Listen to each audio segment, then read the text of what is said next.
Hola Juan Manuel, muy buenos días. Muy buenos días, Connie. Hola, ¿qué tal, Francisco?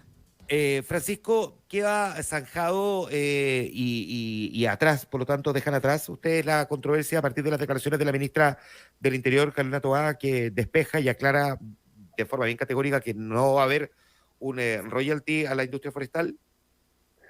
Bueno, me parece que sí, yo creo que fue bien categórica, como dices tú, la ministra.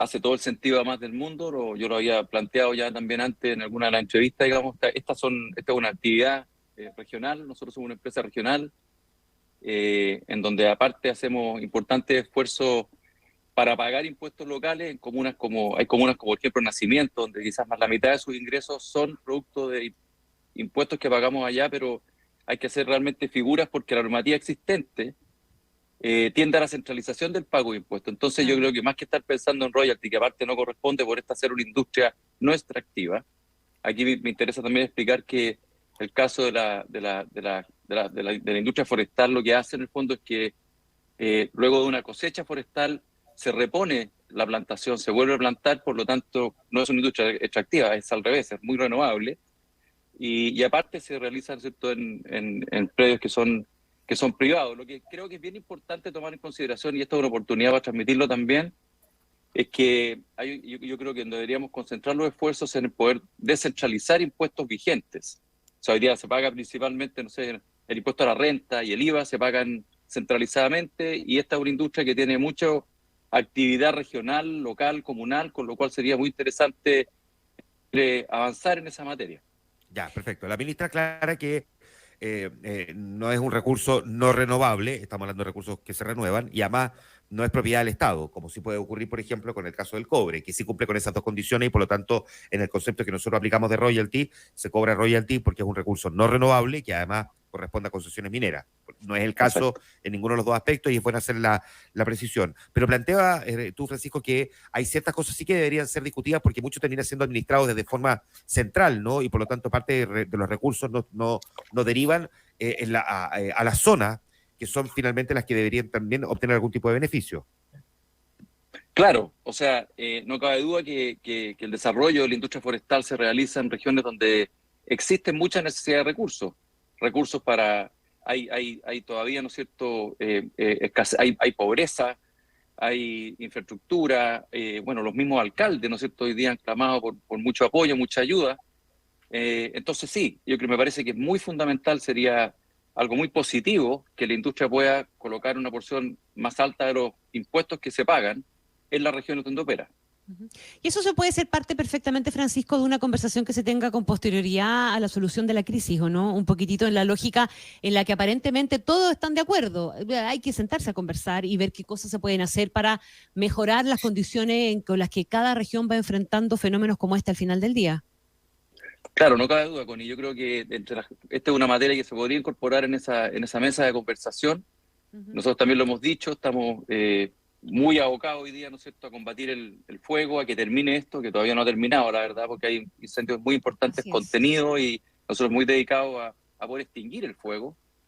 Y claro, posteriormente a esto, a mí me parece que este es un tema que se podría incluir perfectamente bien en las conversaciones. Nosotros hemos dicho que estamos siempre abiertos a conversar y sobre todo después de una crisis no cabe duda que hay aspectos que revisar, que mejorar Déjame en preguntarte, general. Francisco, ¿qué se Sí. conversó y qué se sacó en limpio, por ejemplo, después de la crisis de los incendios del año 2017? Porque esa experiencia sirve también para pensar cómo se puede replicar eventualmente o cómo se puede corregir, ¿verdad?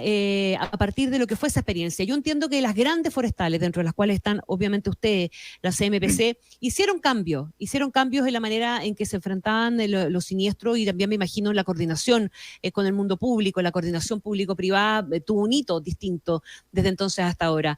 ¿Qué cosas se pueden sacar en limpio de esa experiencia pensando en que a lo mejor también nos vamos a tener que volver a sentar a conversar? Bueno, yo diría una de las aprendizajes importantes del año 17 es que ya cuando ya nos empezamos a encontrar con temporadas de incendio donde los días de clima extremo o de condiciones favorables para la propagación de incendios empezaron a aumentar respecto de años anteriores, digamos. Entonces, quizás esto tiene que ver con el cambio climático, en estos días con más de 30 kilómetros de viento, temperatura sobre 30 grados, humedad muy baja, en fin, y por lo tanto vimos una cosa muy catastrófica el 2017. ¿Qué hicimos nosotros? hemos más que duplicado los recursos que colocamos para combatir incendios y también para la prevención. Caso nuestro, por ejemplo, hoy día estamos operando con, yo creo que el doble de brigadistas respecto a lo que teníamos hace años. Estamos con cerca de 4.400 personas preparadas, profesionales, trabajando en distintos lugares. Estamos con 24 aeronaves trabajando, más de 1.000 helipistas. Se han hecho, aparte de meter recursos como pistas de aterrizaje, se han agregado muchas fuentes de agua. Nosotros hemos construido sobre 8.000 kilómetros de cortafuegos, por ejemplo, cosa que no se sabe. Y hoy día se habla mucho de cortafuegos. Se han incorporado aeronaves que son especiales para el combate de incendios mucho más grandes. Helicópteros que tienen capacidades de lanzamiento el triple de lo que se tenía en esos años, o sea, que lanzan 3.500, 5.000, incluso más litros de agua en cada lanzamiento, que es muy importante. También ha habido mucho trabajo con vecinos de coordinación. Tenemos nosotros una red de prevención comunitaria, donde hay 65 comités de prevención previo a la temporada de incendio. Y en esto agregar, o sea, esta temporada de incendio ha sido muy terrible, tremendo todo lo que ha pasado, pero creo que a la industria, a nosotros esto no nos sorprende, no nos ha sorprendido lo que está pasando. Lo que sí nos sorprende... ¿Francisco? Sí. Sí, ¿qué es lo que sí nos sorprende, decía yo, es que es la intencionalidad que hemos visto. ¿Te fijas? Eso es un tema que, o sea, en unas condiciones como las actuales, la propagación de incendios se da en cualquier lado. Ahora, esa intencionalidad que ustedes han visto ahora y que son varios los que están registrando, la verdad, y se está levantando información, ¿da como para decir o señalar que el problema de fondo es la inseguridad pública? ¿Cuál es el problema de fondo justo a ustedes?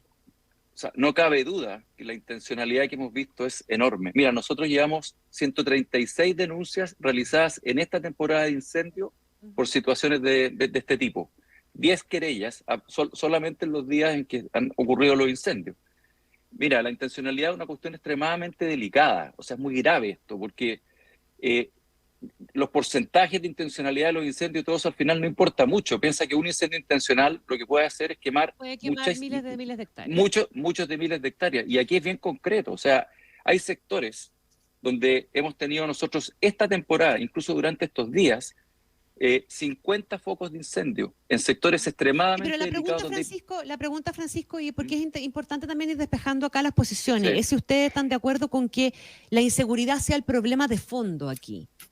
Claro, la inseguridad me parece que es un problema de fondo, Connie, absolutamente, porque si no existiera intencionalidad o en muchos casos negligencia y responsabilidad, estos incendios no se darían de ninguna manera en estas magnitudes. Imagina que si yo te muestro una estadística que hemos tenido nosotros los días que no había, por ejemplo, estado de excepción, llegamos a tener 30 incendios diarios en nuestra compañía. Cuando empieza a llegar la seguridad y a desplegarse militares, carabineros en zonas complejas, empieza a bajar esa cantidad de incendios, hasta llegar a un nivel de 2 incendios nuevos en un día. Entonces, creo que es una demostración más que clara de que la falta de seguridad, en este caso en sectores en particular, ha significado una cantidad muy importante de incendios. Claro, lo que pasa es que hasta ahora las cifras que maneja la CONAF, que están derivadas en el trabajo del Ministerio Público y las policías, es que muestran que un 25% promedio podría corresponder a intencionalidad, pero no escapa a la estadística habitual de incendios anteriores. O sea, si lo comparamos con el 2017, independientemente de la cantidad de hectáreas, el 25% de los incendios pueden haber sido intencionales. No es una cifra mayor que en otras oportunidades. Por eso la pregunta es pertinente que hace Connie, si efectivamente es la delincuencia el problema de fondo.